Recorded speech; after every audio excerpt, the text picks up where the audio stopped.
They called her the janitor behind her back.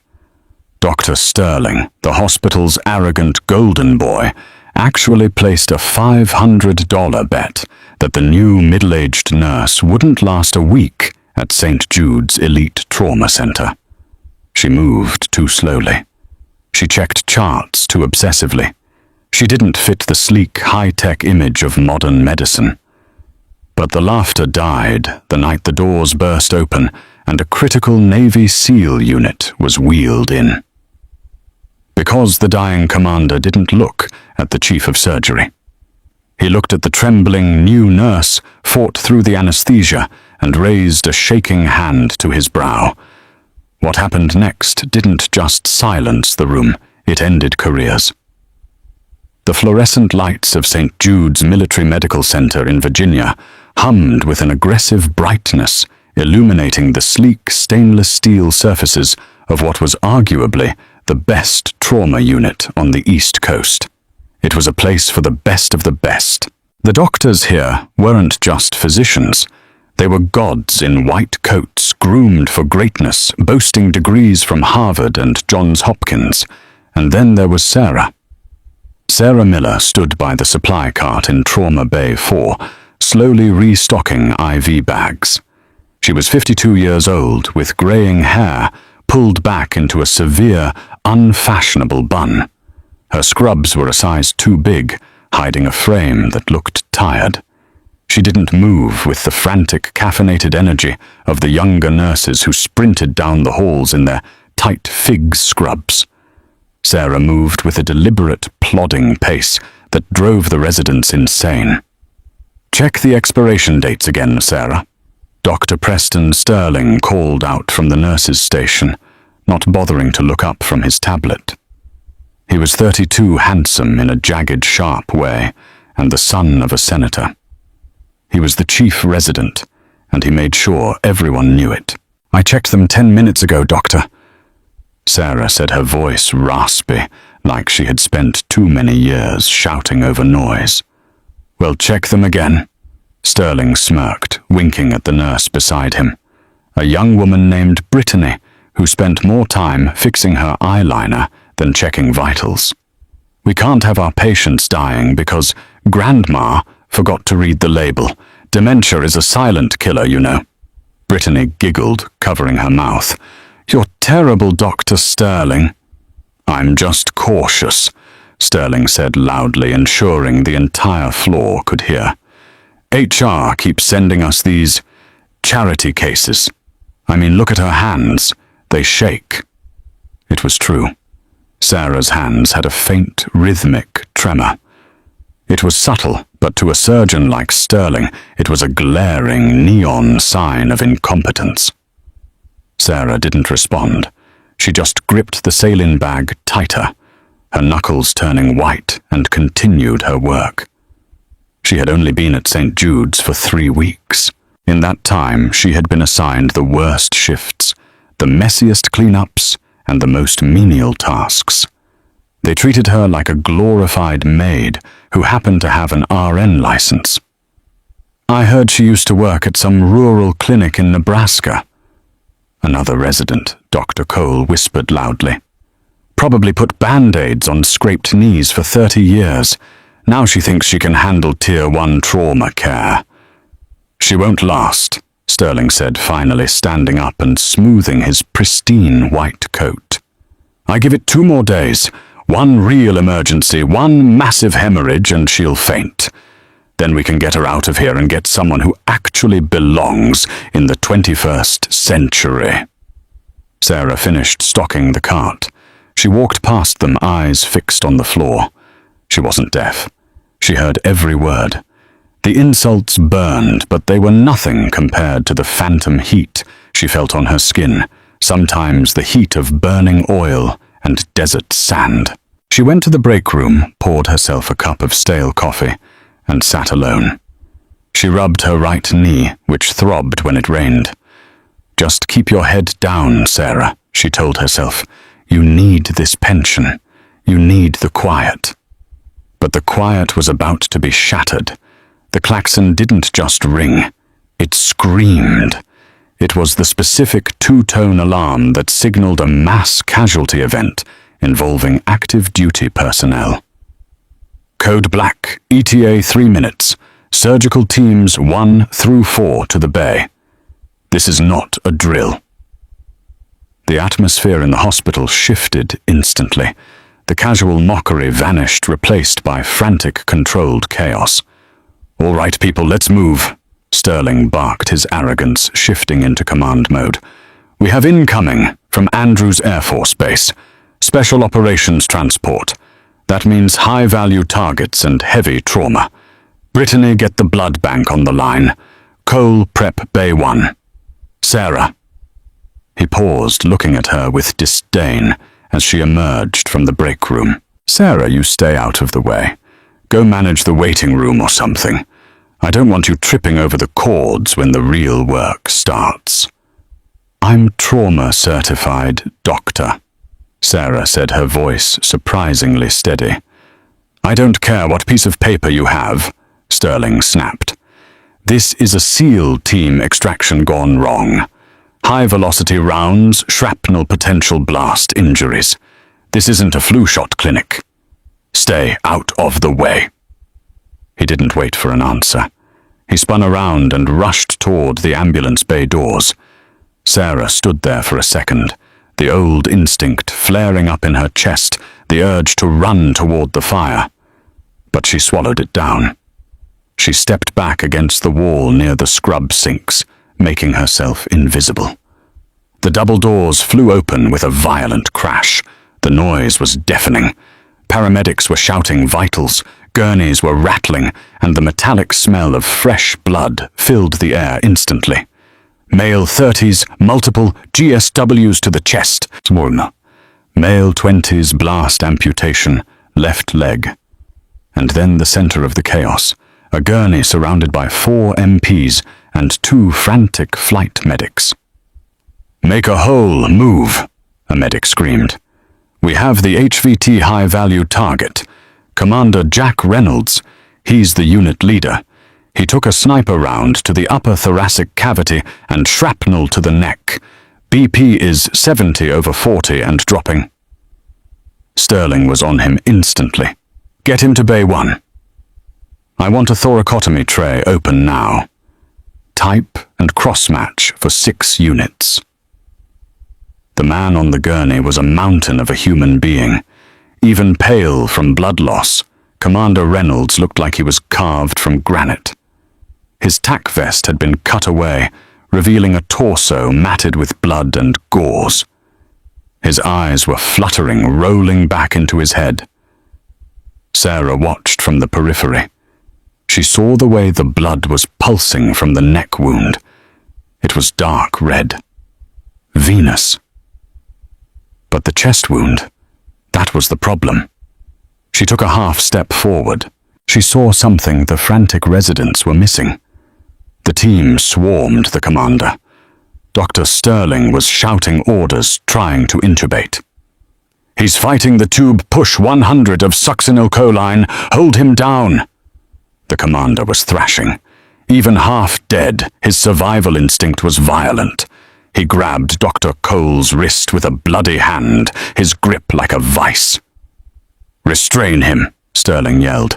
"He can't breathe, you idiot," Sarah whispered to herself. She watched the monitor. The oxygen saturation wasn't coming up even with the bag valve mask.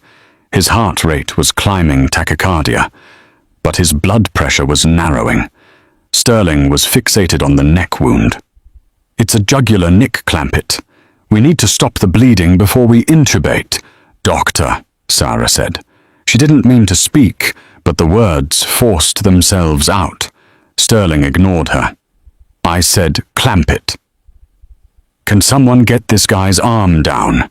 "Dr. Sterling," Sarah shouted, stepping away from the wall. The room went silent for a microsecond. Sterling whipped his head around his face mask, splattered with a speck of blood. "Get her out of here, security." "He has a tension pneumothorax," Sarah said, her voice dropping to a low, commanding register that didn't match the grandma persona they knew. "Look at the tracheal deviation. It's shifting left. You're trying to intubate a collapsed lung. You're going to kill him in 30 seconds. Dr. Sterling stared at her, his eyes wide with fury. Who do you think you are? I am the attending trauma surgeon here. You are a nurse who can barely restock a cart. Get out. Look at his neck, Sarah pointed. Not at the bleeding wound, but at the throat structure itself. Under the harsh lights barely visible beneath the grime of war and blood, the commander's windpipe was indeed pushed slightly to the left. His chest on the right side wasn't moving. He's right, Dr. Cole stammered, looking at the patient. Preston, look. No breath sounds on the right. Distended neck veins. Sterling hesitated. In trauma medicine, hesitation is death. His ego was wrestling with the visual evidence. If he listened to the janitor, he looked weak. If he didn't, the patient died. It's just swelling from the shrapnel. Sterling doubled down his pride, winning the battle over logic. Proceed with intubation. If we don't secure the airway, he dies anyway. Push the drugs. No. Sarah moved. She didn't run like a young nurse. She moved with efficient explosive power. She bypassed the scrub line, grabbing a 14-gauge angiocath needle from the open tray. Security, stop her, Sterling screamed. But Sarah was already at the bedside. She didn't ask for permission. She didn't check the chart. She placed her left hand on the commander's chest, feeling for the second intercostal space, mid-clavicular line. It was a motion she had performed 1,000 times in the back of Blackhawks and in dusty tents under mortar fire. Don't you touch him! Sterling lunged at her. Sarah dropped her shoulder, checking Sterling with a rigid elbow that sent the young doctor stumbling back into a tray of instruments. It wasn't a push. It was a tactical block. In the same motion, she drove the needle into the commander's chest. Hiss. The sound was audible throughout the room. The trapped air escaped with a violent rush, releasing the pressure that was crushing the commander's heart and good lung. Immediately, the monitor changed. The frantic beeping slowed. The oxygen saturation numbers began to tick up. 80, 85, 90. Commander Reynolds gasped a massive, ragged intake of air. His eyes snapped open. He was no longer thrashing in panic. He was breathing. The room was frozen. Dr. Sterling was picking himself up off the floor, his face a mask of shock and rage. The other nurses were staring at Sarah as if she had grown a second head. Sarah didn't look at them. Her hand was still on the commander's chest, stabilizing the needle. She looked down at the patient. And that was when the commander saw her. His vision was blurry, swimming with drugs and pain. He saw the white ceiling, the blinding lights, and the faces of strangers. But then he locked eyes with the woman holding the needle in his chest. He blinked. He squinted, trying to focus through the haze. Sarah's face was calm. Breathe, Commander. I've got you. You're at St. Jude's. You're safe. Reynolds's lips moved. He was trying to speak, but the trauma was too great. He lifted his right hand, the one that had been gripping Dr. Cole, and reached toward Sarah. Dr. Sterling stormed back to the table. You are finished, he hissed at Sarah, his voice trembling with humiliation. You assaulted a doctor. You performed an unauthorized procedure. You are barred. I will have your license revoked before the sun comes up. Get away from my patient. Wait, Dr. Cole said softly. Look, Commander Reynolds wasn't pushing Sarah away. His bloodied hand had found the fabric of her scrub top. He wasn't grabbing her in aggression. He was gripping her sleeve like a lifeline. He pulled her closer, his eyes intense, searching her face. He whispered one word, choked and raspy, but audible enough for the surgical team to hear. Angel. Sarah's stoic mask cracked for just a fraction of a second. Her eyes softened. "I'm here, Jack. I'm here." Sterling looked between them, confused and furious. "What is going on? Do you know this woman, Commander Reynolds didn't look at Sterling. He didn't look at the expensive equipment. He kept his eyes on Sarah. With a monumental effort, he released her scrub top and tried to shift his body. He winced in agony, but forced his arm up. Slowly, shakily, the commander of the Navy SEALs brought his hand to his brow. He saluted her. It wasn't a casual wave. It was a formal, lingering salute of absolute respect. Sarah didn't salute back. She was a nurse now, not a soldier. She simply nodded a single sharp nod of acknowledgement. "At ease, Commander. Let us work."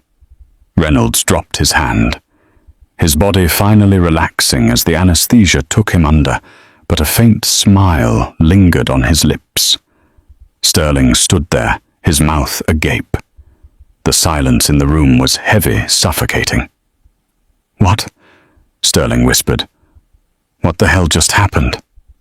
Sarah turned to him. The shaky, timid grandma was gone. In her place stood someone cold hard and infinitely more dangerous than the doctor. "He's stable," Sarah said, her voice flat. "Do your job, doctor. Fix the neck. I'll prep the chest tube. And if you shout at me again while a patient is dying, I'll break your finger."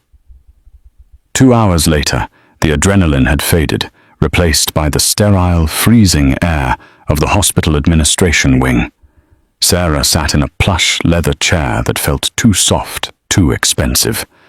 Across the mahogany table sat Mr. Henderson, the hospital administrator, Mrs. Galloway, the director of nursing, and Dr. Sterling. Sterling had cleaned up.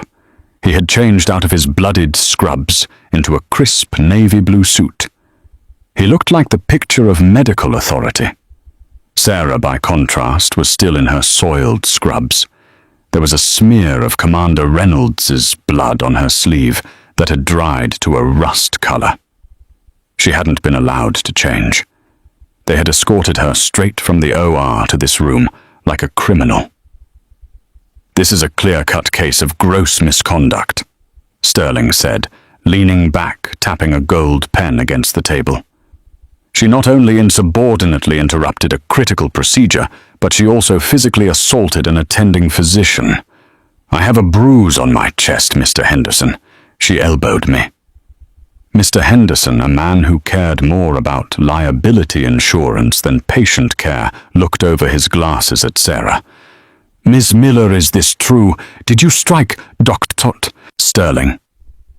"I blocked him," Sarah said, her voice quiet. She was looking at her hands, those shaking hands that had been rock steady when it mattered. "He was about to interfere with a life-saving procedure. I neutralized the threat to the patient."